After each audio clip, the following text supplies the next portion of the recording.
አንደኛ ጴጥሮስ መጽሐፍ ላይ አውጡ ምዕራፍ 2 የመጀመሪያዎቹ 3 ቁጥሮች ላንብብላችሁ። የመጀመሪያዎቹ 3 ቁጥሮች ስታዩ ምዕራፍ 1 ያው ምዕራፍ የለውም አይደል? እኛ አይደል ለማጥናት የከፋፈልነው። ምዕራፍ 1 እኮ ሲያልቅ ተወልዳችኋል ዳግመኛ ብሎ ነው የሚያልቀው። ለምሳሌ ምዕራፍ 1 ሲያልቅ ምዕራፍ 1 ላይ ሲያልቅ አሁን ቁጥር 23 ምን ይላል? ቁጥር 23 talks about birth መወለድ። ያው ቁጥር 23 ላይ ዳግመኛ የተወለዳችሁት ከሚጠፋ ዘር አይደለም በሕያውና ለዘላለም በሚኖር በእግዚአብሔር ቃል ከማይጠፋ ዘር ነው እንጂ። ስለ መወለድ የሚያወራ ይመስላችሁ? ዳግመኛ ምን የሆናችሁት አኮ ተናገሯ። የተወለዳችሁት ከሚጠፋ ዘር አይደለም ከማይጠፋ ዘር በእግዚአብሔር ቃል ተወልዳችኋል ይላል። ማደግ የሚወራው መወለድን ጋራንቲ ስናደርግ ነው። ሰው ካልተወለደ አያድግም። በነገራችን ላይ የሃይማኖት ሰው ስለሆነን አናድግም። የሥርዓት ሰው የድርጅት ሰው ስለሆነን አናድግም። ሰው ለማደግ አስቀድሞ መወለድ አለበትና ተወልዳችኋል ይላል። እና ከዛ እሺ ተወለድን ከዛስ በቃ እግዚአብሔር እሺ በቃ እግዚአብሔር በቃ እኔን በቃ እየተንከባከበ በቃ ልጆችን እንወልድ ትዝ ይላችኋል። እየተንከባከበን በቃ እነሱን እያጫወትን ሴንተር ኦፍ አቴንሽን እነሱ ናቸው። በቃ እንትን አድርገን በቃ እንደዚህ እያጫወተኝ ጊዜ አለው። ትንሽ ጊዜ እንደዚህ ያደርግ ይሆናል። ግን አሁን እኮ የኛ ልጆች አሁን እኛ ትልቁ ልጃችን 24 ዓመት ሞላው። 24 ዓመት ሙሉ እኮ እንደዚህ ያደርግ ነው አይደለም። ትንሽ ጊዜ እንደዚህ አድርገና ከዛ ደግሞ እናቃ ማለት ከዛ ማደግ ከዛ መብሰል ከዛ ራስን መቻል ከዛ ፉል ሰው መሆን በጣም ቻፕተር 1ን ሲጨርስ ምዕራፍ 1 ሲጨርስ ተወልዳችኋል ብሎ ተመልከቱ። ምዕራፍ 2ን ሲጀምር ምዕራፍ 1 ላይ ማቆም በጣም ችግር አለ። ምዕራፍ 2 ሲጀምር እንግዲህ ስለተወለዳችሁ ማለት ነው። ስለተወለዳችሁ ክፋትን ሁሉ ተንኮልንም ሁሉ ግብዝነትንም ቅንዓትንም ሐሜትንም ሁሉ አስወግዳችሁ ጌታ ቸር መሆኑን ቀምሳችሁ እንደሆነ ለመዳን በእርሱ እንድታድጉ አሁን እንደተወለዱ ሕፃናት ተንኮል የሌለበትን የቃልን ወተት ተመኙ ይላል። ለመዳን በእርሱ እንድታድጉ that's the focus። ለመዳን በእርሱ እንድታድጉ አሁን እንደተወለዱ ሕፃናት ተንኮል የሌለበትን የቃልን ወተት ተመኙ ይላል። ተመልከቱ ወገኖቼ አንደኛ ጴጥሮስ ምዕራፍ 2 ቁጥር 1 እና 2 መዳንና መብሰልን መዳንና ማደግን አንድ አድርጎ እንደሚናገር አይታችሁ እንደሆነ ሳነብ ልብ ብላችሁ እንደሆነ አላውቅም። ተንኮልን ክፋትን ግብዝነትን እናስወግድና እናንተ ጌታ ቸር መሆኑን ቀምሳችኋል ይላል። ይሄ ዳግም ልደት ነው። ጌታ ቸር መሆኑን ቀምሳችኋል ይላል። አሁን የተወለዱ ሕፃናት ሆናችኋል ይላል። ይሄ ዳግም ልደት ነው። ያው አንድ ሶስት ነገሮችን ላሳያችሁ። አንድ ሶስት ቦታ ላይ ዳግም ልደትን ኤምፋሳይዝ የሚያደርግበትን ልንገራችሁ። መወለድን ጴጥሮስ ሲጨርስ ዳግመኛ ምዕራፍ 1 ሲጨርስ ዳግመኛ የተወለዳችሁት ከማይጠፋ ዘር ነው ይላል። አልገባኝም ምን ማለት ነው ካላችሁ ጌታ ቸር መሆኑን ቀምሳችኋል ይላል። ጌታ ቸር መሆኑን ቀምሳችኋል ምን ማለት ነው? የጌታን ጸጋ የጌታን ቸርነት ጌታ ቸር መሆኑን God's grace የእግዚአብሔርን ጸጋ ሊትራል ነው ቃሉ ቀምሳችኋል። ቅመሱ አይደል የሚለው መጽሐፍ ቅዱስ ቅመሷል ቀምሳችኋል ማለት it's like experiential ነው። ኤክስፔሪየንስ አድርጋችኋል። ይሄ ነው ዳግም ልደት ማለት። በነገራችን ላይ የእግዚአብሔርን ጸጋ ኤክስፔሪየንስ ማድረግ ማለት ነው። ዳግም ልደት ማለት ስለ እግዚአብሔር ቃል ማወቅ አይደለም። ስለ እግዚአብሔር ጸጋ ማወቅ አይደለም። ስለ መዳን ማወቅ አይደለም። ሰው ስለ መዳን ስላወቀ ስለ ጸጋ ስላወቀ ስንት አይነት ጸጋ እንዳለ ዲቫይድ ስላደረገ የዳነ ይመስለዋል። መዳን ጸጋን ከፋፍሎ መረዳት ሳይሆን ጸጋን መቅመስ ነው። የቀመሳችሁ ነው የምታውቁት። እግዚአብሔር መቅመስ ያርግላችሁ። ካልቀመሳችሁ መቅመስ ነው። እንደዛ እኮ ነው መቅመስ። ጌታ ቸር መሆኑን ቀምሳችሁ አሁን እኔ እኮ ድሮ አልተነገረኝም ልጅ እያለሁ መቅመስ ይቻላል እንዴ ጌታ ቸር መሆኑን ልክ አሉ ደግሞ ልክ እንደዛ ነው። ይሄ ምግብ ይጣፍጣል ካለ ሰው አዎ ይጣፍጣል። አስረዳኝ ካለ ትሞክራለህ። ምን መሰለህ በነገራችን ላይ መጣፈጥን ማስረዳት በጣም ጭንቅ ነው። በጣም ይጣፍጣል እኮ አስረዳኛ። ምን መሰለህ መጣፈጥ ማለት ልክ አፍ ውስጥ ከገባ በኋላ ከዛ በቃ አሪፍ ፊሊንግ በቃ እኮ አሪፍ ፊሊንግ ምንድን ነው? መገላገል እኮ ከፈለክ አንዴ ላጉርስ ምናምን ማለት ነው ያለበት። በቃ እንደዛ እኮ ነው ያደረገን እግዚአብሔር። እግዚአብሔር ቸር መሆኑን እናውቃለን። እግዚአብሔርን ባህሪያት እናውቃለን። that's a difference እኮ እግዚአብሔር እኮ ያደረገው እሱ ነው። አሁን አንተ ድሮ ስለ እግዚአብሔር አታውቅም ነበር ይሉኛል ሰዎች። አውቃለሁ አንድ እንደሆነ ሶስት እንደሆነ ጌታችን ኢየሱስ ክርስቶስ ሰው እንደሆነ አምላክ እንደሆነ መጽሐፍ ቅዱስ እንትን እንደሆነ ምናምን አውቃለሁ። እና ልዩነቱ ምንድነው? አሁን ብርቅ የሆነበት ምንድነው? ልክ እንጀራውን እያየው ይጣፍጣል አይጣፍጥም እንትን እያልን እንጀራው እኮ አልጫ ነው ቀይ ነው እንትን ነው ስለ የነበርኩትን እግዚአብሔር አምላክ በክርስቶስ በመንፈስ ቅዱስ አማካኝነት ዳግም ልደት በምትባል ኤክስፒሪየንስ አቀመሰን። ክብር ለእግዚአብሔር ይሁን። ጌታ ቸር መሆኑን መራጋችኋል። እስቲ ቀመሳችሁ አይደል? ቴስት እንሲ አይደል? እንደዛ እኮ ነው። ቴስት ኤንድ ሲ እኮ ነው። ቅመሱ እዩ እንደተባለ አቀም እሱ ዳግም ልደትን ያው ዳግመኛ የተወለዳችሁት ከማይጠፋ ዘር ነው። ዳግም ልደት የጌታን ቸርነት ቀምሳችኋል፣ ጌታ ቸር መሆኑን ቀምሳችኋልና ዳግም ልደት ለን ለመዳን በእርሱ እንድታድጉ ይላል። ደግሞ አገን ዳግም ልደትን መዳን የሚለው ደግሞ ዳግም ልደትን ነው እና ዳግመኛ ተወልዳችኋል ይለና መዳን ይለውና ተመልከቱ። ለመዳን በእርሱ እደጉ ይላል። ለመዳን በእርሱ እደጉ የሚለው አዲሱ መደበኛ ትርጉም ላይ ታችሁት እንደሆነ በመዳናችሁ እደጉ ነው። በመዳናችሁ እደጉ። ለዚህ ነው እኔ በጣም መዳንና ማደግን አንድ ሳንቲም ሁለት ገጽታ አድርጌ መመለከተው። ለዚህ ነው መጽሐፍ ቅዱስ የሚያስተምረን መዳን ሌላ ማደግ ሌላ አድርጎ ሳይሆን በመዳናችሁ ምን አድርጉ? እደጉ። አንድ ናቸው። በመዳናችሁ እደጉ። ያደገ ሰው ያድጋል። በምኑ? በመዳኑ። ያደገ ሰው እንደ ኦፕሽን ድኛለው፣ ያው የዳነ ሰው ድኛለው ባላድግስ አይልም አይልም። ድኛለው ባላድግስ። አንዳንድ ሰዎች ታገኛላችሁ ቸርች ሄዳለው፣ ባይብልም አነባለው፣ ጌታን ተቀብያለው፣ ድኛለው፣ ግን you know I'm not one of those የሚለው አጋጥሟቸው እንደነሱ ግን አይደለሁም ይላሉ። እንደነ ከወድ ከሚያደርጉት አይደለሁም ይላሉ። እንደዚህች ሆነው ነው መንግስተ ሰማይ በርጋ መሄድ የሚፈልጉት። የሚመስላቸው ምንድነው? በቃ እንትን አድርገ ጋራንቲ ያለች ቲክ ያረግናት። ጌታን ተቀብለሃል ቲክ፣ እጅን ዘርግተሃል ቲክ፣ ተጠምቀሃል ቲክ፣ ቸርች ትመጣለህ ቲክ አርገን ከዛ በቃ ጥጋችንን ይዘን ከዛ በኋላ እንደምንም ብለን እኔ እንደምንም ብለን የሚለው ቃል በጣም ደስ አይልም ራሱ። እንደምንም ብለን ከእሳት ካመለጠን በቃ እና ማካበድም አንፈልግም፣ ዓለማዊ መሆንም አንፈልግም። መጽሐፍ ቅዱስ እሱን ያስተምራል። ድነሃል። ያ የዳነ ሰው ምን ይሆናል? በመዳን ያድጋል። ለካ ወንድሞች እናቶቼ መዳን የሚያድግ ነው።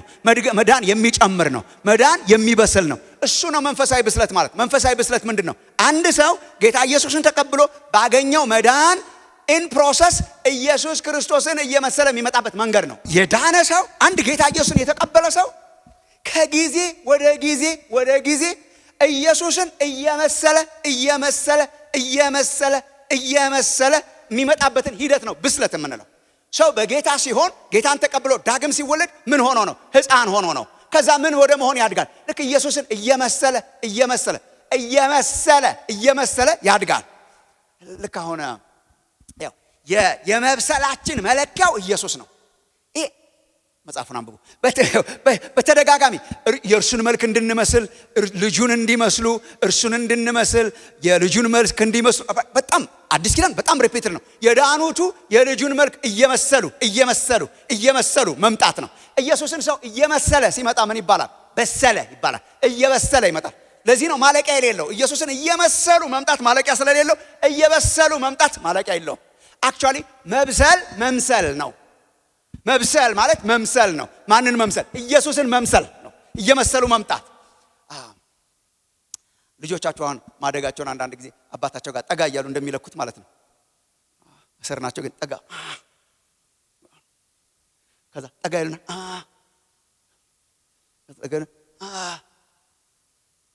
መብሰል ይሄ ነው። ኢየሱስ አለ ስታንዳርዳችን በባህሪ የተገለጠ ባህሪው የተገለጠ ወንጌላትን አንብቡ ማን እንደሆነ የተገለጠ ዘን ምን ማለት ነው? ጠዋት እየነቀን በትህትናው በቸክርነቱ በደግን በነገራችን ላይ እኛ ይሄን እንኳን እናንተ ታውቃላችሁ። እኛ ኢየሱስን ለመሆን አልተጠራንም። ኢየሱስን ለመምሰል ነው። አረ መምሰል ራሱ ሲበዛብን ነበር። ተመስገን ነው፣ በጸጋ ነው። መምሰል ስለተፈቀደልን መምሰል ራሱ እኮ ሩቅ ነበር። እንዴት አርግ እግዚአብሔርን መምሰል እኮ በጣም ሩቅ ነበር። ባይዘው ወርዱ አላየነውማ። እኛ እኮ ስለ አዲስ ኪዳን እኮ እግዚአብሔር የተመሰገነ ይሁን። እግዚአብሔርን መምሰል ብላውን በብሉይ ኪዳን ብታስተምር ይቻላል። በግድ ሕጉን እያነበክ በሲና የተገለጠው ባህሪው በጣም ከኛ በጣም ሩቅ ነው። አምላካችን የሚያጠፋው የሚባላው እሳት አይነት ያ በክብር እረሱ አይናገረን የሚያሰኘው ገጽታውን የተገለጠውና እኔ እንድመስለው በእኔ መልክ ምናምን ስነ አዲስ ኪዳን መጣና ይሄው አለ። ሰው ምን ይመስላል? ይሄው ዳግም የተወለደ ሰው ምን ይመስላል? ይሄው ባህሪው ምን ይመስላል? ይሄው እንድንመስለው መጣለን። እንድንመስለው እንድንለካ ባህሪውን እንድንኮርጅ ኢየሱስን እየመሰለን እንድንኖር ኢየሱስ ክርስቶስ ሰው ሆነ። ክብር ለእግዚአብሔር ይሁን። መንፈሳዊ ብስለት ማለት ነው ዳግም የተወለደው ሰው ኢየሱስን እየመሰለ መዳንን ስታስቡ ምን ማለት ነው? መዳን በሰው ህይወት ውስጥ ይሄ ሪፒትድሊ ማስተምረው ነገር ነው። ቢኮዝ እኔ አዲስ ኪዳን ውስጥ በደንብ ስለማገኘው ነው። ጥሬም እንደዛ ነው የሚያስተምረው አውቃለሁ። መዳን አንድ ነው። መዳኖች አይልም። ለምሳሌ መጽሐፍ ቅዱስ መዳን ስንት ነው ተናገሯ በደንብ ስንት ነው? አሁን መጽሐፍ ቅዱስ የሚያወራው መዳን አንድ ነው። ድነሃል። መዳን አንድ ጊዜ ለቅዱሳን የተሰጠ መዳን ምንድነው? መዳን ኢትስ ሳልቬሽን። there is no salvations የለም፣ መዳኖች የለም፣ ድነቶች የለም። ድነት ነው ያለው። ለአንድ ሰው የተሰጠው ነገር ምንድነው? መዳን፣ ድነት አንድ ነው። መዳን ግን በሰው ህይወት ውስጥ የሚገለጥበት ፕሮሰስ which ሰዎች የማይወዷት ቃል ሂደቱ መገለጫው መዳን ግን የሚገለጥባቸው ስቴጅስ ግን አሉ። አንድ ነው መዳን። ሶስት ያንድንም በነገራችን ሶስት ያንድንም አንዴ ነው የሚድነው። አንዴ የዳነው ሰው ግን በክርስቶስ ያገኘው መዳን በህይወቱ የሚገለጥባቸው ፌዝስ አሉ፣ ደረጃዎች አሉ። መጽሐፍ ቅዱስ ስለ መዳን ሲናገር ኦሬዲ የሆነ የተከናወነ የተፈጸመ የተቀበልነው ያለፈ አድርጎ ያወራል። ድናችኋል፣ ጸድቃችኋል፣ በክርስቶስ ኢየሱስ ላሉት አሁን ኩነኔ የለባቸውም በጸጋ ድናችኋልና። አሁን አንድ ጌታን የተቀበለ ሰው መንገድ ላይ አግኝቶ ድናሃል አልዳንክም ሲል ምንድነው የምትሉት እናንተ መልሳችሁ? በሏ እርግጠኛ መሆን አቃታችሁ። በሏታ ድኛለሁ። አንዳንድ ሰው ድፍረት ይመስለዋል። ድናሃል፣ ድኛል አላበዛችሁትም? ምን አይደል? አረ የሆንኩትን ነው። የሆንከውን ማውራት ትህትና ነው። የሆንከውን አለመቀበል ነው እንዲያውም ትዕቢት። እኔ እንደው ድኛለሁ ብሎ ለመናገር የሚከብደኝ ጎስቋላና አሁን ይሄ ትህትና አይመስል። ይሄ እኮ ትህትና አይደለም። this is not humility. false humility ነው ይሄ። ለምን መሰላችሁ? መዳናችን በእኛ ማንነት ላይ ቢመሰረት ኖሮ እስቲ እያሰብኩበት ነው እንግዲህ እኔ መሰለ ሰው በእኛ ቢመሰረት እኛ ዳኑ ራሳችሁ በስራችሁ አልተባለን። ስራውን ውሰዱና ዳኑ። እኛ ምስኪኖች ልብስ የሌለን ልብሳችን የጽድቅ ልብሳችን ብለን የለበስነው የመርገም ጨርቅ የሆነብን የቆሸሽን የተደረትን የወደቅን የነበርን መዳን የሚገኝበት መንገድ ጠፍቶን ስናረግ እዳችን ከብዶብን በእግዚአብሔር ፊት ኢየሱስ ክርስቶስ መጣና ሞተልን። መሞቱን ዜና ሰማን። ሞቶልሃል፣ እዳህን ወስዶልሃል፣ ያንተን መርገም ጨርቅ ወስዶልሃል፣ የእርሱን የጽድቅ ልብስ ልበስ የሚል ዜና ሰማን። መጣንና በነፃ ወሰድን ማለት ነው። በነፃ መጣንና መዳናችንን ወሰድን፣ ምንም ሳንከፍል ምንም ሳንሰራ። እዚህ ነው ወገኖቼ፣ ምንም ሳንሰራ። ይሄ ምን ይባላል? ጽድቅ። አንድ ኃጢአተኛ ከቆሻሻና ከኃጢአት መጥቶ ለመዳን ምን ላርግ ሲል በክርስቶስ ኢየሱስ እመን። በቃ ልውሰድ፣ ውሰድ ሲል ወሰድኩ ሲል ምን ሆኗል? ዳነ። የዚህ ሰው ስታተስ ምን ሆነ? ተቀየረ። ምን ይባላል? ይሄ ጽድቅ ይባላል። ይሄን ማወቅ አለባቸው ወገኖች። ጽድቅ የመዳን በአንድ ሰው ህይወት ውስጥ ጅማሬው ፌዝ የተፈጸመው የተከናወነው የተቀበለው ምን ይባላል? ጽድቅ righteousness ይባላል። ጽድቅ ምንድን ነው? ጽድቅ ማለት ኃጢአተኛ የነበረው ሰውዬ ስታተሱ ተቀየረ ማለት ነው። የስታተስ ጉዳይ ነው። ባይዘው ወይ በነገራችን ላይ የስታተስ ጉዳይ ነው። ጽድቅ በነገራችን ጽድቅ የሰውየው ባህሪ እየታየ የሚሻሻል ነገር አይደለም። የሰውየውን ባህሪም አይገልጽም። ጽድቅ ያለው እያልክ እንዴት እንደዚህ ትኖራለህ የሚሉ ሰዎች አሉ። ጽድቅ ያለው ማለት እኮ በቃ ጽድቅ ያለው የባህሪ ለውጤን አይቶ ሳይሆን እግዚአብሔር የሰጠኝ በቃ ዝም ብሎ ሰጠኝ እና ሰውየው ባህሪው ሳይለወጥ ወንጀለኛ ነበርኩ መጣና ከወንጀል ነፃ ነህ መባል ምን ማለት ነው? አሁን እስረኛው ፍርድ ቤት ቀረበ። ከወንጀል ነፃ ነው ይለቀቅ ሲባል ምን ይባላል? ጸደቅ። ወጥቶ ስለሚሰራው ስራ በኋላ እናወራለን። አሁን ግን መጀመሪያ ደረጃ አሁን ነፃ ሆኗል። ወክ አውት ማድረግ ይችላል። አሁን ወክ አውት ማድረግ ይችላል። ማንም ወታደር አንቆ ሊይዘው አይችልም። በክርስቶስ ኢየሱስ ላሉት ኩነኔ የለባቸውም። ከሳሻችንን አስወግዶታል። ምን ይባላል? ይሄ ጽድቅ። ህይወት የዘላለም ህይወት የሚጀምርባት ስቴጅ ጽድቅ ናት። ጽድቅን መቀበል ነው። ጽድቅን መቀበል የአንድ ጊዜ ናት። ደግሞ በነገራችን ላይ የአንድ ጊዜ ናት ማለት አሁን ለምሳሌ ሰው እየጸደቀ አይመጣም። እየጸደቅኩ ነው አይባልም። ቃሉ ራሱ አይሰራም። ጸድቅ ያለው ወይ አልጸደቅኩም ነው። ባይዘው ኮንቲኒየስ የለውም። ይሄ እኮ ማለት ነው ዳኛ አሁንም እየፈረደ ነፃ እየፈረደ ስራ አጥቷል እንዴ? እሱ አንዴ ነው የለቀቀን። በቃ ልጁን አይቶ አንዴ የለቀቀን ማለት ሂሳብ ነበረብን። በሬስቶራንት የሚገባችሁ ምናልባት ሂሳብ ነበረብን፣ ልንከፍለው አንችልም ነበር። ከአቅማችን በላይ በልተን ጠጥተን ምን አድርገን ቢሉ እንትኑን ሳናይ የኃጢአት ደሞዝ ሞት ነው የሚለውን እንትን ሳናይ በልተን ጠጥተን ምናምን አድርገን እንከፍላለን ብለን እስቲ ልሞክር ትንሽ ጾሜ ትንሽ መጽውቼ ምናምን ስንል ከመጾምና ከመመጽወት በላይ ነው፣ ሊያላቅቀን አልቻለም። ምን ይሻላል? አንዳንድ ሰዎች ገላግሏቸው ሄደው አቁም ሬስቶራንት አስተናጋጆች መጣ ወንድሜ ይቅርታ ተከፍሏል ካሉ አለቀ በቃ እኮ ተከፍሏል ካሉ ጥበቃው ማያስቆምህም እንትን እኔ ከኪሴ አልከፈልኩም፣ ከኪሳችን አልከፈልንም። እሱ ነው ወገኖች። ያው አሁን ለምሳሌ ከፍለሃል ስትለኝ ከፍያለሁ፣ ከኪስ ውስጥ አልገባሁም። ብር ስታወጣ አላየኝም። ከፍሏል ከፍያለሁ ነው የምትለው። ከፍያለሁ እስ ላይ ኪሴን እጄ ውስጥ ማስገባት የለብኝም፣ መጣጣር የለብኝም። ሳምባዲ ያልስ ከከፈለልኝ ከፍያለሁ። የኔን ሂሳብ ነው የከፈለው። ኢየሱስ መጥቶ ሲሞት ዕቃ ጨዋታ እየተጫወተ አይደለም። መስቀል ላይ ምን እያደረገ ነው? ዕዳዬን ተሸክሞ ቢሌን ተሸክሞ ሞቴን ተሸክሞ በመስቀል ላይ ሞተ። ሶ we're free። ያ የመስቀል ስራ በህይወታችን አፕላይድ ሲሆን፣ ወንጌል ስንሰማ፣ ነፃ ስንሆን፣ ኃጢአታችን ፎርጊቭ ሲደረግ ጸደቀ። ችግኝ እንኳን አንዴ ነው የሚጸድቀው። እንኳን እኛ ችግኝ እኮ እየጸደቀ ነው። ካልጸደቀ ጠውልጓል፣ ከጸደቀ ጸደቀ ነው። it's a past tense። ከዛ በኋላ እያደገ ነው እንጂ እያደገ ነው ይሰራል፣ እንትን እያደረገ ነው ይሰራል። እየጸደቀ ነው ግን አይሰራም። አንዳንድ ሰው እንደዛ ይመስለዋል። ወይ ደግሞ ስለ ጽድቅ ስናወራ የወደፊትም አይደለም፣ ባይ ዘ ወይ የወደፊት አይደለም። አንዳንድ ሰው ጽድቅ የወደፊት ይመስላል። ጽድቅን ለማግኘት እየኖርኩ ነው ይላል። እንዴ ጽድቅ እኮ ወደፊት የምታገኘው እኮ አይደለም፣ ጽድቅ አሁን ነው። ለዚህ እኮ ነው በሸክላ ድሮ ጽድቅና ኩነኔ ቢኖርም ባይኖርም ምናምን ነው። ጽድቅና ኩነኔ አሁን ነው፣ ቢኖርም ባይኖርም አሁን ነው። የመዳን ሰዓት አሁን ነው የሚለው ጽድቅን በተመለከተ ነው። እሺ አሁን ነው ማለት እስቲ እንግዲህ እጸድቅ ይሆናል አይባልም። እጸድቃለሁ አልጸድቅም አይባልም። ጸድቄያለሁ አልጸደቅኩም ነው። it's a past tense። በአንዴ ሰው ክርስቶስ ኢየሱስን ሲቀበል ሙሴ በምድረ በዳ እባብን እንደሰቀለ ትዝ ይላችኋል። ለኒቆዲሞስ የነገረው ለሃይማኖተኛው ያው ሙሴ በምድረ በዳ እባብን እንደሰቀለ እባብ የነደፈው በእባብ መርዝ እየሞተ ያለ ሁሉ አይቶት እባብን ሰቅሎ በናስ አይቶ ያየ ሁሉ እንደዳነ አሁን ለመጽደቅ አንድ ነገር ብቻ ነው። አይተህ ትጸድቃለህ። ክርስቶስን አይተህ እሱን ተቀብለህ ትጸድቃለህ። ጽድቅ ይባላል እሱ። ሶ ድኛለሁ የምንልበት ሴንስ ምንድነው? ጽድቅ ያለው ነው። ሶ እሱ ምን ይባላል? መዳን። ሶ ለዚህ ነው ድነናል የምንለው። ድነናል የምንለው when comes to righteousness የክርስቶስን ጽድቅ ተቀብላ ድነናል። አሁን ብንሞት የት እንደምንሄድ እናውቃለን። የዘላለም ሕይወት እንዳላችሁ ታውቁ ዘንድ የሚለው ለዚህ ነው። ታውቁ ዘንድ በእኔ ስራ አልተመሰረተማ። በእኔ ስራ ከተመሰረተ እየሞከርኩ ነው። ሂት ላረገው ልመታው እችላለሁ፣ ልስተው እችላለሁ። እንደ ኢላማ እየሞከርኩ ጽድቅን ላገኘው እችላለሁ፣ ላላገኘው። አይ በእኔ ስራ አልተመሰረተም። ጌታ ኢየሱስን ተቀብለሃል? አዎ። ስቲል ደካማ ሰው ነኝ። it's fine። ስቲል እኮ ኃጢአት በሕይወት ያለ it's fine። የኛን ቆጥሮ ሳይሆን የልጁን ጽድቅ ቆጥሮ ያጸደቀን አምላክ የተባረከ ይሁን። so that's righteousness። ጽድቅ ነው ይሄ፣ መዳን ነው። it's past, it's done። አንድ ክርስቲያን ግን እዚህ ጋር ካቆመ ጥሩ አይደለም። እዚህ ጋር ካቆመ ጥሩ አይደለም። ለዚህ ነው ከልጅነት መላቀቅ ያለበት። እዚህ ጋር ካቆመ ጥሩ አይደለም። መጽሐፍ ቅዱስ መዳንን የሆነ የተከናወነ ያረጋውና ለምሳሌ if you like ደግሞ የሚመጣ ደግሞ ያረጋዋል፣ የወደፊት ያረጋዋል።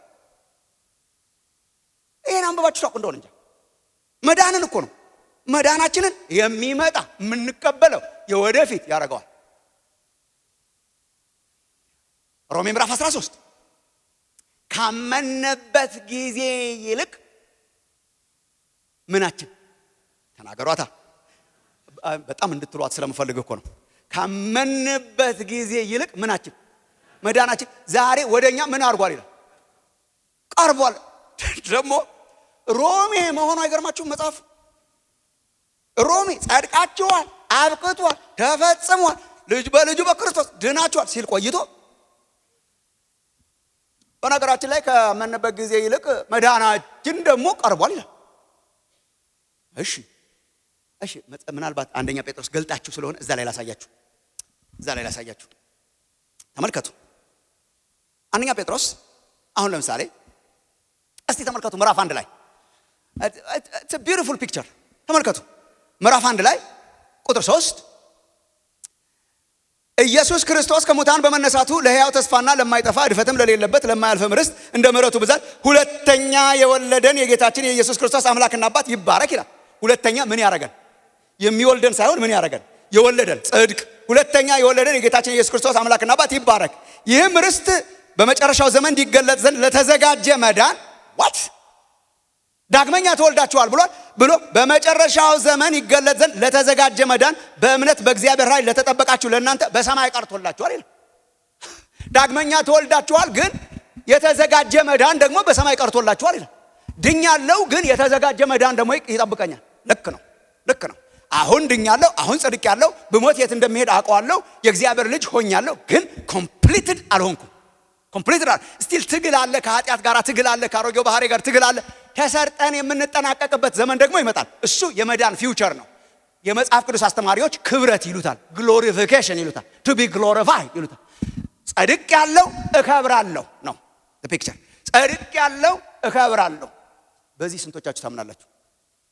እሺ ላስብላችሁ ስለሆነ እኮ ነው የጸደቃችሁ። እስቲ እከብራለሁ ብላችሁ ደግሞ የምታስቡ በሌላ አገላለጽ ከፈለጋችሁ እከብራለሁ እኮ ነው። ኢን ዋን ሴንስ እከብራለሁ፣ ግን እከብራለሁ ግን አላለቀም ማለት ነው። አላለቀም። እንዲያው መጽሐፍ ቅዱስ እኮ አሁን የምንለማመደውን መዳን እንደ ቀብድ እንደሚያስተምረን ልብ ብላችኋል። ላስት ዊክም ስናገር ነበር እኔ እንደ ቀብድ፣ ሊትራሊ እንደ ቀብድ። ኤፌሶ ምዕራፍ 1 ላይ ዓለም ሳይፈጠር በፊቱ ቅዱሳንና ነውር የሌለን እንሆን ዘንድ በክርስቶስ መረጠን የሚለው ማለት ነው። በክርስቶስ መረጠን አዳነን ምናምን ይልና ከዛ እኛ ደግሞ አስቀድመን የተመረጥነው ርስትን ተቀበልን ይላል። ምንን ተቀበልን? ርስትን ተቀበልን ይልና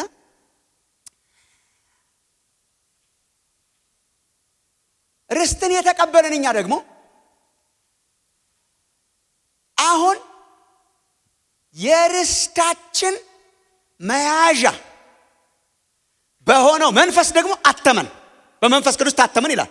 በመንፈስ ቅዱስ ታተመን። ያው አብ መረጠን ይላል። ወልድ መጣና ሞተልን ይላል። መንፈስ ቅዱስ ደግሞ የርስታችን መያዣ ማህተም ሆኖ ማረጋገጫ ሆኖ ተሰጠን ይላል። መዳን ስሉሳዊ ነው፣ ስላሴያዊ ነው፣ ትሪኒቴሪያን ነው። አብ አስቦ ወለደን፣ ወልድ መጥቶ ሞተልንና መንፈስ ቅዱስ ደግሞ ተሰጠን። መንፈስ ቅዱስ የተሰጠን ለምንድን ነው? የርስታችን መያዣ። መያዣ የሚለውን ቃል በፈለገ በግሪክ በእንግሊዝኛ በምናምን ብታገላብጡት ቀብድ ማለት ነው። ጋራንቲ፣ ቀብድ፣ የርስታችን ቀብድ። አሁን የተሰጠን መዳን ምንድን ነው? የርስታችን ቀብድ። አሁን በምንድን ነው ያለ ነው? በቀብድ። ምን ይባላል? መያዣ። በምንድን ነው የተሰጠን? በመንፈስ ቅዱስ። ምን ይባላል? ቀብድ። እንኳንም እሱ ሆነ፣ እንኳንም ይቺ ብቻ አልሆነች። ምን ማለት ነው ቀብድ? ቀብድ ማለት አይነቱ አንድ አይነት ከሚመጣው ጋር መጠኑ ውሱን ማለት ነው። አስረዳችኋለሁ። አይነቱ አንድ ነው፣ መጠኑ ውሱን ነው። አይነቱ አንድ ነው። ይሄ ቤት ስንት ትሸጣለህ? 200 ሚሊዮን ብር ነው የምሸጠው። በቃ ገዝቼዋለሁ ይልሃል። ገዝቼዋለሁ ከገበያ ማውረደው ማስታወቂያ ማትናገር ገዝቼዋለሁ የኔ ነው ብለህ አትሄድም። ሰውየው ስለት እንዴት አየር ላይማ አይሆንም። እሺ ምን ትሰጣለህ? ቀብድ ምንድን ነው? መያዣ። 200 ሚሊዮን ነው ሰጠው። 1 ሚሊዮን ጻፍለት። 1 ሚሊዮን ተሰጠ። 20 ሚሊዮን ምንድን ነው? 20 ሚሊዮን አይነቱ ያው ነው፣ የሚመጣው ብርም አይነቱ ያው ነው። መጠኑና የሚገለጥበት ክብር ግን በዛ ያለ ነው። ኦፍኮርስ በጣም በዛ ያለ ነው። ኧረ እቺ ሚጢጥዬ ናት፣ እቺ ቅምሻ ናት። እቺ ቅምሻ ግን ጋራንቲ ናት፣ ዋስትና ናት። እየመጣ ነው 180 ሚሊዮን የሚያክል እየመጣ ነው እምትል ናት። አንድ አይነት ናት እምትል።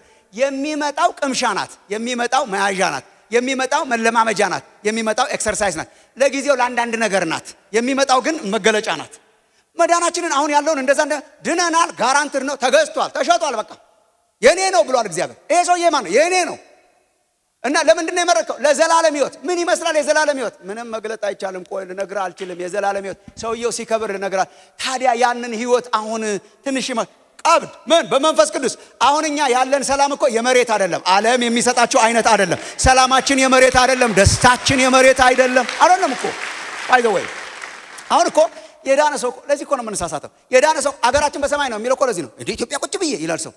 እንዴ ቀብድ አገራችን በሰማይ ነው፣ ሰላማችን የሰማይ ነው፣ ደስታችን የሰማይ ነው። እያገባ በመንፈስ ቅዱስ እያስገባ ትንሽ ያቀምሰናል። ሲገለጥ እሱ ትንቢት አያስፈልገውም፣ ልሳን አያስፈልገውም፣ እንትና አያስፈልገውም። የከበረ ህይወት ይጠብቀናል። የሚገለጥ መዳን አለ፣ የተገለጠ መዳን አለ። የተገለጠው መዳን ምን ይባላል? ጽድቅ። የሚገለጠው መዳን ምን ይባላል? ክብረት። ስለዚህ ጸድቅ ያለው እከብራለሁ ነው። እንበላት አንድ ጊዜ እንደገና። this is the road map። ጸድቅ ያለው እከብራለሁ። ክርስቲያን ቁጭ ብሎ ይጠባበቃል መዳን ብለው የሚያሾፉ ሰዎች አሉ። yes there is no shame። አይ የምጠብቀው የለም ሁሉን ተቀብያለሁ ካልክ አንተ ቀጥል። እኔ በቀብድ እንደሚያኖረኝ ነው የማውቀው። እቺን ብቻ ከሆነ በዚህ ክርስቶስን በዚህ ዓለም ብቻ ተስፋ የምናደርገው ከሆነ ከሁሉ ይልቅ ምስኪኖች ነን። ቅዱስ ይሄ ዓለም ይሄ ህይወት ይሄማ ነው የተረጋገጠ ግን የሚከብር ነው። ጸድቅ ያለው ግን እከብራለሁ። ድነናል ግን ደግሞ እንድናለን። ወደፊት ደግሞ የሚመጣ ኮምፕሊትድ የሆነ መዳን አለ። አሁን ልክ ወገኖቼ በመካከል ምን እናደርጋለን? በመካከል ምን እናደርጋለን? ያው ቅድስና ይሉታል ቴዎሎጂያንስ።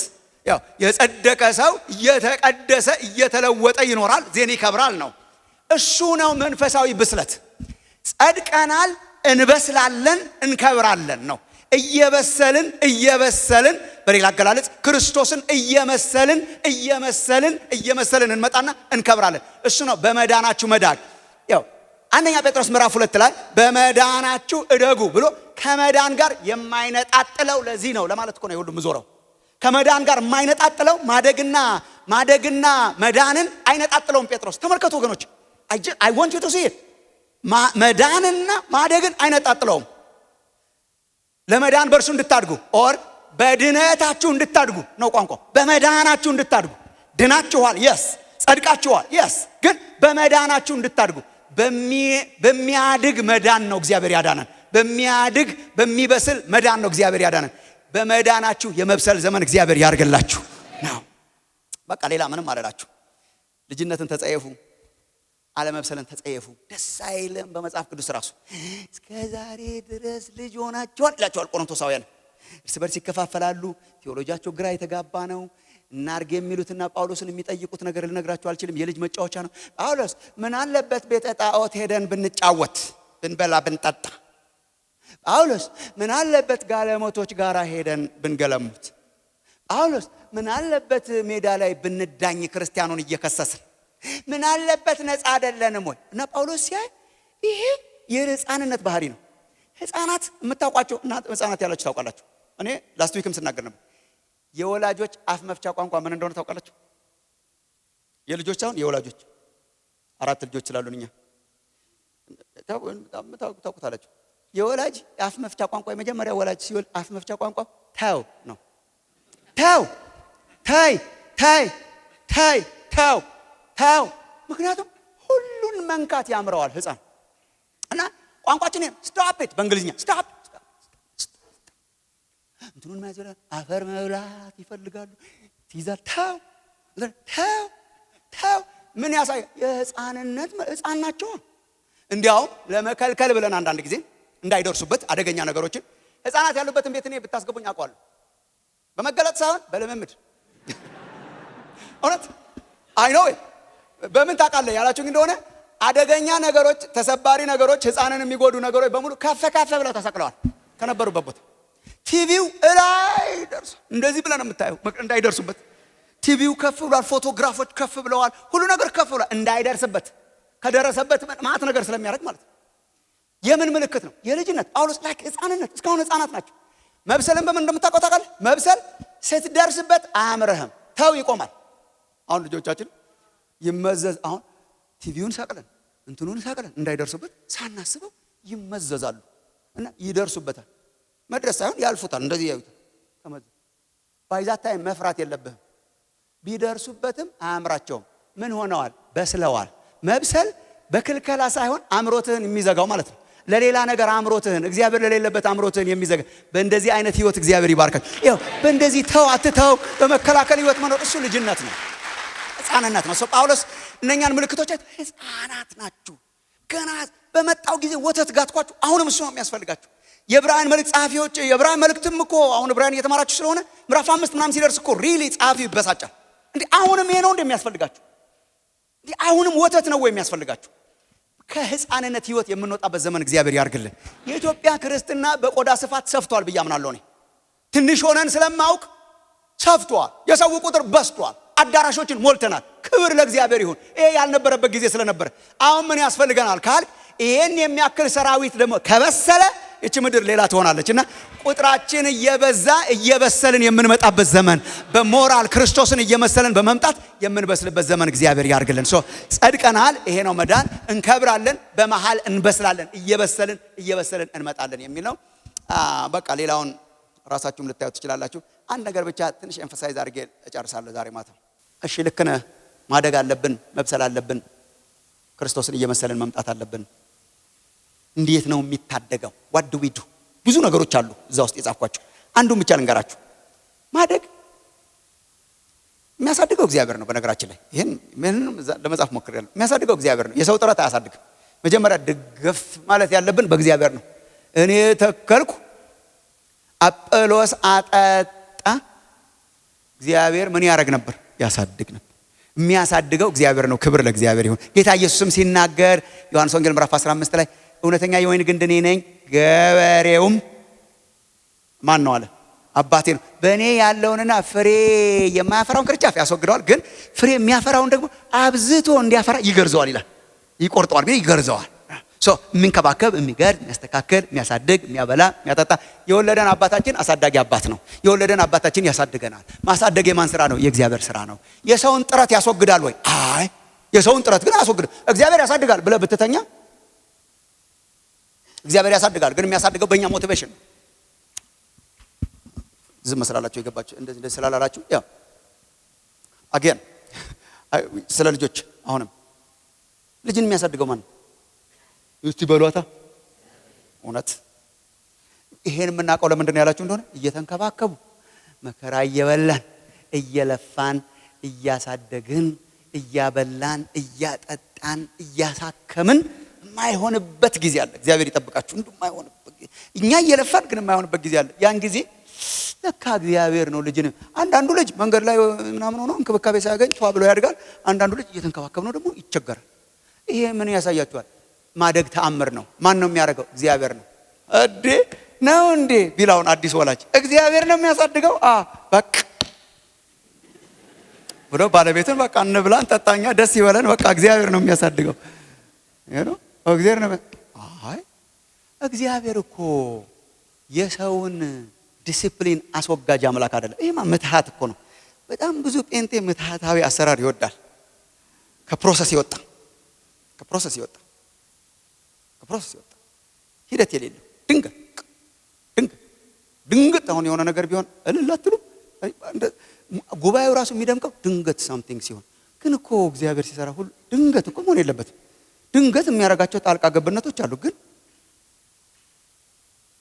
ማለት እግዚአብሔር እኮ አሁን እየሰራ ነው። ለምሳሌ አሁን እኮ እግዚአብሔር እየሰራ ነው። ለምሳሌ አሁን እኮ ጌታ እየሰራ ነው። ሃሌሉያ ለማለት ትንፋሻችንን አቆሞ ከአንድ ሰዓት በኋላ እንደገና ማምጣት የለበትም። አሁን ትንፋሻችን ቆሞ ሞተን ከዛ ብድግ ብንል ጌታ ሰራ።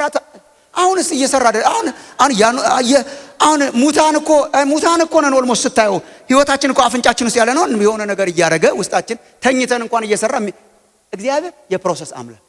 ያው ስለ መንፈስ ቅዱስ ሲናገር አሁን እዚህ ማንስቼላችኋለሁ። አንድ ጊዜ አስታውሳለሁ። የዘሩባቤል እጆች ናቸው ይሄንን መሰረት የመሰረቱት። የዘሩባቤል እጆች መደምደሚያውን ድንጋይ ያወጣሉ የሚለው ጥቅስ እኮ ያለው በመንፈስ እንጂ በኃይልና በብርታት አይደለም የሚለው ጥቅስ ነው። በመንፈስ እንጂ በኃይልና በብርታት አይደለም ሲል እጅ አያስፈልግም ይመስላል። ወረድ ብሎ ደግሞ የዘሩባቤል እጆች ጀመሩ ይደመድማሉ። በመንፈስ ቅዱስ ብሎ የለም ወይ? እጅ ታዲያ ምን አመጣው? በመንፈስ ቅዱስ በእጅ ነው። መንፈስ ቅዱስ እጃችንን ይዞ ነው። መንፈስ ቅዱስ በእኛ ዲሲፕሊን፣ መንፈስ ቅዱስ በእኛ ሞቲቬሽን። ፈቃደኝነት ከሌለ፣ ካልተንቀሳቀስ፣ ካልበላ፣ ካልጠጣ፣ ካላስወገድ አይሆንም። እድገት የእግዚአብሔር ስራ ነው። ግን የሰውን ሞቲቬሽን የሰውን ዲሲፕሊን ይጠይቃልና አንዱ ዲሲፕሊን ለእናንተ ትችላችሁ የሚሄደው እዛም በደንብ የጠቀስኩት እድገት የእድገት እንቅፋቶችን ማስወገድ ይጠይቃል። እንቅፋት ማስወገድ፣ እንቅፋትን መጥረግ፣ እንቅፋትን መጥላት። ወይ እንቅፋትን መጥላት። ይሄው አንደኛ ጴጥሮስ ምዕራፍ 2 ቁጥር 1 እንግዲህ ለመዳን በእርሱ እንድታድጉ በመዳናችሁ እንድታድጉ እሺ ክፋትን ሁሉ፣ ተንኮልን ሁሉ፣ ግብዝነትን፣ ቅናትን፣ ሐሜትን ሁሉ ምን አርጉ ይላል? አስወግዱ። እደጉ የሚለው ቃል የሚጀምረው ካስወግዱ ነው። አክቹአሊ ማስወገድ ካለ ነገር ናቹራሊ ያድጋል። ብቻ አንሳለት፣ አንዳንዱን አረም አንሳለት፣ አንዳንዱን ነገር አንሳለት፣ አንዳንዱን ነገር ባነሳለት ቁጥር ያድጋል። ሁሉን ነገር እየበሉ እየጠጡ ማደግ አይቻልም። ሁሉን ነገር እያደረጉ ማደግ አይቻልም። ምን ይጠይቃል? ማስወገድ። የእድገት እንቅፋቶችን ማስወገድ፣ መጥረግ ምናምን ያስፈልጋል። በዚህ ዘመን እኔ ክፋትን፣ ተንኮልን፣ ግብዝነትን፣ ጥላቻን ምናምንን ያለባቸውን አካባቢዎች ማራቅ ያስፈልጋል። ኢን ኦርደር ቱ ግሮ ማራቅ ያርግላችሁ እግዚአብሔር። አሁን ምን መሰላችሁ? ራቁ፣ ከዝሙት ራቁ፣ ከርኩሰት ራቁ፣ ከግብዝነት ራቁ፣ ከክፋት ራቁ፣ ከተንኮል ራቁ ሲባል ድሮ ነው እኮ የኛ ዘመን። የእውነት መራቅ ይቻላል። ሮጠህ ነው የምትሄደው። ሮጠህ የሆነ ቦታ ትሄዳለህ። ክፋት እዛ አካባቢ አለ፣ ሮጠህ ትሄዳለህ። ተንኮል እዛ አካባቢ እየመጣ ነው፣ ሮጠህ ትሄዳለህ። ጥላቻ መጣ፣ ሮጠህ ትሄዳለህ። የትዕቢት መርዝ የሚዘራ ነገር መጣና ሮጠህ ትሄድና እቤት ሆነህ ትጸልያለህ። አሁን እኮ መሄጃ እንደሌለ አውቃችኋል። የኛ ጦርነት እኮ አድቫንስ ሆኗል።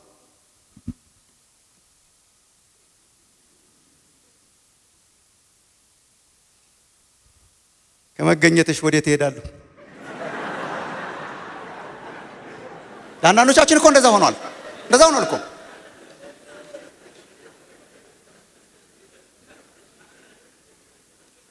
ድሮ እየሮጥን ስንሸሻቸው የነበሩ ነገሮች በሙሉ መልክ አሳምረው ዘናጭ ሆነው እንግሊዝኛ እየተናገሩ አድቫንስመንት መስለው ቱቦ ናቸው ግን ቲዩብ ነኝ ብለው ቆሻሻ ነገር ሁሉ አጠራቅመው ቆሻሻውን ሳያሳዩ በመርዝ ነገር አድርገው ክፋትን፣ ተንኮልን፣ መርዝን፣ ጥላቻን፣ ትዕቢትን፣ ጭቅጭቅን ወለጥ አድርገው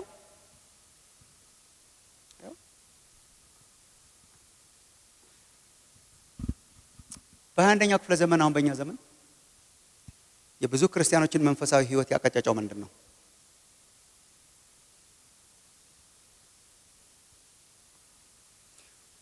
ሁሉን ሲያሰላስል ሁሉን ሲጠቀጥቅ የዋለ አእምሮ ክርስቶስን እየመሰለ ሊያድግ አይችልም። እና ምንድነው አሁን የኛ ጥሪ? ራቁ፣ አስወግዱ። አይኑ ማለት ጀመራችኋል። ካሁን አስወግዱ። ቲክቶክ፣ ዩቲዩብ፣ ፌስቡክ፣ ሶሻል ሚዲያ አስወግዱ። ምንድን ነው? እንዴት ነው ያለ እነርሱ የምንኖር?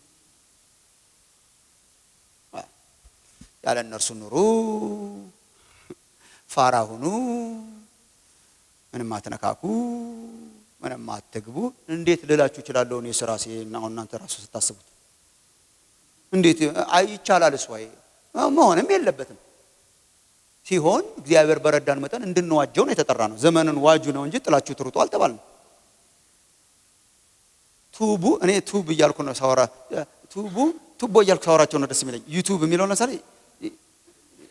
ዩቲዩብ ነገር ስለው ደስ ይለኛል። ቃሉም እንደዛ ስለሆነ ቱቦ ማለት ማት ነገር አጠራቅሞ የሚመጣ ማለት ዋስትና አይሰጥም። አሁን የቱቦ ነገር አይወሰድም። ቤት ውስጥ ማጥለል መቻል አለብኝ። ቱቦ ማለት አጥልለኝ ማለት ነው። ቱብ እኮ ራሳቸው እኮ ነገረውናል። በነገራችን ላይ እኔ እንትን ቱብ ነኝ ሲል ማት ነገር አለኝ አጣርተህ ተጠቀም ነው። እኔ አሁን ከነኚህ ነገሮች እግዚአብሔር ቢረዳን እኮ ጨለማው ላይ ብርሃን በጨመረን ቁጥር ለዚህ እኮ ነው አሁን ምናምን ወንጌል ምናምን እንደዚህ ወንጌል ትምህርት አሁን እኛ ኢኩዊፕ ሚዲያ ምናምን ያለን ስብከት መዝሙር ምናምን ለመጨመር ምን ሞክረው ቱቦ ማለት ነገር ይዟል። ቢያንስ ይሄን እያያዘ ደግሞ እያጠለለ ለሚበላው ጠሎ እንዲደርሰው እኮ እኛ እንደው መሳተፍ ነው ያለብን፣ መግባት። ኦፍ ኮርስ አይ ኖ ዲስ አሁን ኢሜል ሳንጻጻፍ ቴክስት ሳንደራረግ ቲክቶክ ሳናይ ዜና ሳንሰማ ምናምን እንኑር እያልክ የከተማ ገዳማውያን እንሁን እያልክ ነው ወይ? አይደለም። እሱ አይደለም ጥሪው። ምንድነው ጥሪው? አንደኛ መንቃት በጣም ያስፈልጋችኋል ወገኖቼ። ሊስን መንቃት፣ በስሙ መጥራት በጣም ያስፈልጋል ችግራችንን። ሶሻል ሚዲያንና አሁን ያለውን ይሄ ትርምሱንና እድገታችንን አቀጭጨው የያዘው ባቢሎኒያን የዲያብሎስን መሳሪያ በጣም ብዙዎች አልፈው የተሰጡበት ምክንያት ምንድነው? ችግር እንዳለባቸው ራሱ አያውቁም። አንዳንዶቻችን ሱሰኞች ሆነናል። አዲክትድ። እስቲ ሞክሩት ለአንድ ቀን እንዴ! እስቲ ሞክሩት ለአንድ ቀን። እስቲ ጹሙ አንድ ቀን፣ 2 ቀን ጹሙ እስቲ። ከምን ከዚህ ስልክ የለም፣ ቱብ የለም፣ ፌስቡክ የለም፣ ቲክቶክ የለም፣ ዜና የለም፣ ቲቪ የለም፣ ምንም የለም። እስቲ ሞክሯል። ጸባያችሁ ሁሉ ይቀየራል። ምንድነው ዛሬ የምንነጫነጨው ምናምን ማለት ሁሉ ትጀምራለች። አዲክትድ ሆነናል። ችግር እንዳለብን አጠቃቀማችንን ማወቅ ያስፈልጋል። መንፈሳዊ ህይወታችሁን ወጥሮ ይዞታል። አንዳንዶቻችሁ ማምለጣችሁ፣ የእግዚአብሔር ቃል ማንበቢያ ጊዜም የላችሁ፣ ፋታም የላችሁ። ሁሉ ነገር የችኮላ እያስቸኮሉ ስለሆነ የሚነግሩን ራሱ የችኮላ። አንዳንድ ቦታ የ2 ደቂቃ ዲቮሽን ሰጠኝ ይላል። 2 ደቂቃ ብሎ ዲቮሽን አለ እንዴ? ወደ ደቂቃ ወደ ሰከንዶች ዲያብሎስ እኮ ነው ባይዘው። አሁን እኮ አጭር ነገር ብቻ እያስለመደ እንደሆነ አውቃችኋል። የአጭር ነገር አዲክሽን ስንት ደቂቃ ናት ብለን ነው አዲክሽን። ቁጭ ብለን እኔ ቆይቼ ደጅ ጠናሁት አሁን አለ እንዴ? እግዚአብሔርን ቆይቼ የሚለው በነገራችን ላይ ቆይቼ ነው። ቆይቼ ኤልያስን አደረ ነው የሚለው in the presence of God። አሁን ታድራላችሁ እናንተ እግዚአብሔር ታድሩ ይሆናል አንዳንዶቻችን ግን ሪሊ አንችልም። አዲክትድ ሆነናል። ማጥለያ ያስፈልገናል። ዲቮሽናችንን መከላከል ያስፈልገናል። መጾም ያስፈልገናል። ማስወገድ ያስፈልገናል። ማጥለል ያስፈልገናል። ሁሉ እንዲደፋባችሁ አትፍቀዱ። ሁሉ የሚደፋበት አታክልት አያድግም። ሁሉን ዝም ብለህ ብትደፋበት አያድግም። የሁሉ ነገር መድፊያ አትሁኑ። ቆሻሻ ነገርን የሚያስወግድ ንጹህ ነገርን የሚያጠል ነገር እግዚአብሔር ይስጣችሁ። መንፈሳዊ ብስለት ምንድነው? የዳነው ሰው ኢየሱስ ክርስቶስን እየመሰለ የሚመጣበት ወደ ክብረቱ የሚሄድበት ጎዳና ነው። እንዴት ነው በመንፈሳዊ ህይወት የምናድገው? በመንፈሳዊ ህይወታችን የምናድገው ለእድገት እንቅፋት የሆኑ ነገሮችን በማስወገድ ነው። እነሱ ላይ ዘመቻ እንድንጀምር እግዚአብሔር ይርዳን። ቁመታችን አድጎ ቢመጣ ኢየሱስ ደስ አይላችሁም? ስንለካ እታች እንዳንገኝ አንደርስበትም እኮ ኦፍ ኮርስ። ግን የበሰለ ሰው ኢየሱስ ሲመጣ የበሰለ መቹር ያረገ ሰው ሆናችሁ ከሚያገኛችሁ መካከል ያርጋችሁ እግዚአብሔር።